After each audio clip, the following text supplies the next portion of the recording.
then I would take people through various provisions or sections, and then build an argument from there. And then people, چونکہ civil servants سے ان کا بھی mind trigger ہوتا تھا, تو we used to have a very very fruitful discussion. سو اس سے پہلے کہ آپ حتمی طور پر بطور ایک ذات کے, بطور ایک انڈیویجول کے, مجھے جو سمجھ آئے میں کہہ دوں کہ یہ پوزیشن ہے, میرا خیال ہے جو تکریم ہے, جو اس پروپوزیشن کی ڈگنیٹی ہے, جس سے اس قوم کی جذباتی وابستگی ہے, وہ یہ ڈیمانڈ کرتی ہے کہ ہم بیٹھ کے تھوڑا اس پر 12 گھنٹے کی نشست تو کر لیں.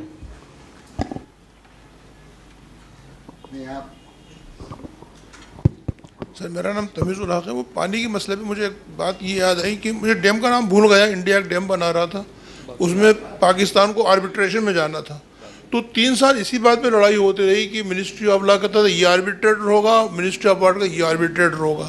الٹیمیٹلی ٹائم ایکسپائر ہو گیا, انہوں نے ڈیم بنا لیا. حکومت کے کسی ذمہ دار نے یہ کسی کے نہیں پوچھا بھائی تم نے یہ کیوں کوتاہی کی. ہمارا تو یہ حال ہے. اگر آپ کو یاد ہو رن آف کشمیر کا مسئلہ بھی آربیٹریشن میں طے ہوا تھا. ہمارا آربیٹر ایران تھا اور ان کا یوگوسلاویہ تھا, اور وہ ہم نے جیتا تھا. اس کے بعد ہی وہ سن 65 کی جنگ بھی ہوئی تھی. تو ہمارے یہاں تو آپ جو پانی کے مسئلے پہ کہہ رہی ہیں آپ لوگ, ہمارے یہاں ذمہ داران تو یہ کرتے ہیں. تو اس کی کوتاہی کا کوئی نہ پوچھتا ہے, نہ کچھ ہوتا ہے, نہ حکومت میں کسی نے پوچھا بھائی آپ نے یوں کوتاہی کی. 3 سال تک لڑتے رہے کہ ہمارا آربیٹر یہ ہوگا, وہ کہتا یہ ہوگا, اور سب تو 3 سال اس میں ہوگا ضائع کر دیے. انہوں نے ڈیم بنا لیا اس کے اوپر. جی آپ درست کہہ رہے ہیں. وہ ایک اس کی تفصیلات تو مجھے بہت زیادہ نہیں معلوم, لیکن یہ مجھے معلوم ہے کہ جو واٹر سے ریلیٹڈ معاملہ ہے اس کو ہم نے صرف محدود کر دیا ہے انڈس واٹر کمشنر کے آفس تک, اور ہم سمجھتے ہیں کہ انڈس واٹر کمشنر ہی جانے پانی کے سارے معاملات.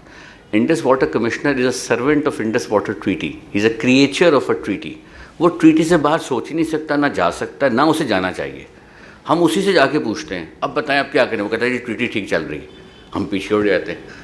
یا کہ ٹریٹی کے بیانڈ بھی پاکستان کے آبی مسائل کے ایشوز ہیں, اور وہ جو کابل ریور ہے باقی ہے. پھر اس میں ایک اور چیز آ جاتی ہے جس میں کہ جو اس ریجن میں انڈیا لوور رائپیرین ہے فار چائنا, تو ہم نے اس کی اسٹیٹ پریکٹس کلیکٹ کر کے کسی لائبریری میں یہاں رکھی کہ بھئی انڈیا چائنا سے کیا کریپ کرتا ہے. وہ جو چائنا کے ساتھ پوزیشن لیتا ہے شاید وہ ہم انڈیا کے ساتھ لے رہے ہوں, تو ہم ان کو کنفرنٹ تو کریں. سو بنگلہ دیش میں بھی یہ سارا کچھ ڈسکشن انڈیا اور کے درمیان. سو میرا خیال ہے اس کو انڈس واٹر کمشنر کے آفس سے باہر بھی زیادہ تفصیلی طور پر دیکھنا چاہیے. جی میں بےحد مشکور ہوں آپ تمام احباب کا اور ڈاکٹر معصومہ کا بھی. میں تھوڑا سا رخ بدلنا چاہتا ہوں گفتگو کا. ایک تو مجھے آپ یہ سمجھائیے کہ یہ تمام گفتگو جو کل سے اس وقت تک ہم سن رہے ہیں وہ بنیادی طور پہ کانفلکٹ کے بیس پہ ہے. اگر مفروضہ یہ ہو کہ ہمیں امن چاہیے, اور امن کے لیے ہمیں جو آپ نے اور کل ریاض صاحب نے بھی کہی کہ آپ کے ہاں پہلے اندر امن ہونا چاہیے, اندر کنسنسس ہونا چاہیے, نہ صرف اس ایشو پہ بلکہ اور بہت سے ایشوز پہ. تو پہلی تو وہ ہے کہ کیا آپ کی رائے میں آپ کا اگر ایڈوائس دینا ہو حکومت کو, امن کے لیے دے رہے ہوں گے یا جنگ کو, کیونکہ یہ کانفلکٹ ہے کشمیر کا, ٹھیک ہے.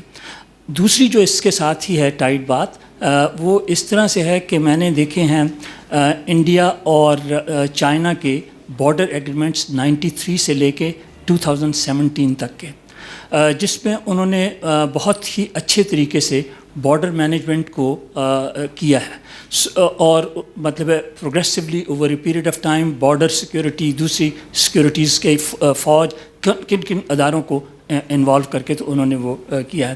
تو میرا جو آپ سے قانونی سوال ہے وہ یہ ہے کہ کیا اس قسم کی چیز بھی ہم اپنے لائن آف کنٹرول کے حوالے سے سوچ سکتے ہیں. اور اگر میں اس کو اور تھوڑا سا کیری فارورڈ کروں تو میری ایک آپ نے عوام کی جذباتیت کی بات کی, میری ایک خواہش یہ ہوگی کہ یہ بارڈر کھل جانا چاہیے تاکہ کشمیری دونوں سائڈز کے آ جا سکیں, ٹھیک ہے. اس کی طرف توجہ دینے کے لیے ہمیں کیا کرنے کی ضرورت ہے. سو میں نے جو میرا بنیادی مفروضہ ہے ہائپوتھیٹیکل وہ یہ ہے کہ امن, اگر آپ امن چاہتے ہیں تو راہ اور طریقہ کار مختلف ہوگا. اگر آپ جنگ چاہتے ہیں تو پھر طریقہ کار مختلف ہوگا. تو یہ چوائس ہے جو کہ آپ چونکہ حکومت کے ساتھ آپ ایڈوائز کر رہے ہیں, تو اس میں تھوڑا سا اگر کوئی اس پہ, اور چین کے اور ہندوستان کے جو ہیں بارڈر مینجمنٹ والا ایشو, کہ کیا آپ کے خیال میں یہ بارڈر مینجمنٹ کا ایشو ہے, یا جیسے آپ کہہ رہے ہیں کہ پاکستان کے عوام کی جذباتی لگاؤ ہے, لہٰذا پاکستان کے لوگوں کو چاہیے کہ سپورٹ کریں, مورل ایشو ہے. تو اگر یہ مورل ایشو ہے تو مورل ایشو تو آپ دیکھ چکے ہیں دنیا میں اس کا حشر کیا ہے. بس. ڈاکٹر صاحب, thank you very much for this question. Between conflict and peace, I am talking of peace, speaking for my self. ٹھیک ہے, کانفلکٹ کی چونکہ سوال کی نیچر کانفلکٹ کی ہے, تو آپ کو جواب کانفلکٹ کے پیراڈائم میں دینا پڑ رہا ہے. جو میں نے باتیں اب تک کہیں اباؤٹ وار کرائمز, یہ وہ اپوزیشن ٹو 5 اگست, وہ آپ کو بہرحال کرنا اس لیے ہے تو اس سے اسپیس فار ڈائلاگ اور آپ کی نیگوسیشن پوزیشن اسٹرینتھن ہوتی ہے. لیکن ایشو چونکہ یہ لیگل ہے, سو میرا ایک سجیشن یہ رہا ہے گزشتہ 2 سال سے, concept of legal diplomacy between India and Pakistan.